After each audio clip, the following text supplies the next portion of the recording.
Everyone, welcome back to my mini blog. তো সেজেগুজে বেরিয়ে পড়লাম বাড়ি থেকে। আর আজকে যাবো একটু রাইস সেরিমনিতে। আর এখানে দেখো কি দারুণ সাজিয়েছে। আর এখানে কিন্তু ডান্সের ফ্লোরও করেছে, বাট এখানে কেউ ডান্সই করছিল না। তো যাই হোক, তবে চলে গেলাম ভেতরে। তারপর এখানে দেখো গিয়ে দেখছি বেবিটার এখানে ফটোশ্যুট চলছিল। আর ওকে দেখো কি কিউট লাগছিলো, যদিও বা বোঝা যাচ্ছে না কারণ দূর থেকে ক্লিপটা নিয়েছি।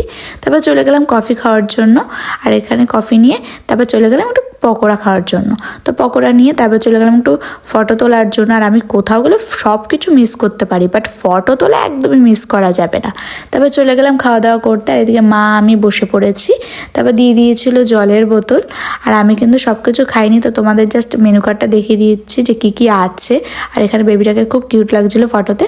তারপর ফার্স্টে দিয়েছিল ডিমের ডেভিল, তো সেটাই খাচ্ছিলাম। তারপরে ওটা খেতে খেতে চলে আসলো এদিকে নানপুরি আর চানা মশলা, তো সেটাই খাচ্ছিলাম। আর তারপরে চলে এসেছিলো ডাল চিপস, তো সেটা নিয়ে তারপর একটু লেবু ভালো মতন ওটার মধ্যে দিয়ে একদম টেস্টি করে বানিয়ে, তো সেটা খেয়ে তারপর চলে আসলো চিকেন। আর এখানে কিন্তু ফিশেরও একটা আইটেম ছিল, যেহেতু আমি নিইনি। আর ফ্রাইড রাইসও ছিল, সেগুলোও খাইনি আমি, জাস্ট একদম সিম্পল কিছু খেয়েছি। তারপর চাটনি পাঁপড় সেগুলো খাচ্ছিলাম। তারপর ওখান থেকে একটা জিনিস ঘটেছে, সেটা হচ্ছে এটা যে দই সেটা আমি জানতাম না, আমি ভেবেছি এটা আইসক্রিম। তো যাই হোক, তো বেরিয়ে পড়লাম আমরা এখন অনুষ্ঠান বাড়ি থেকে। আর এখন যাব হচ্ছে বাড়িতে।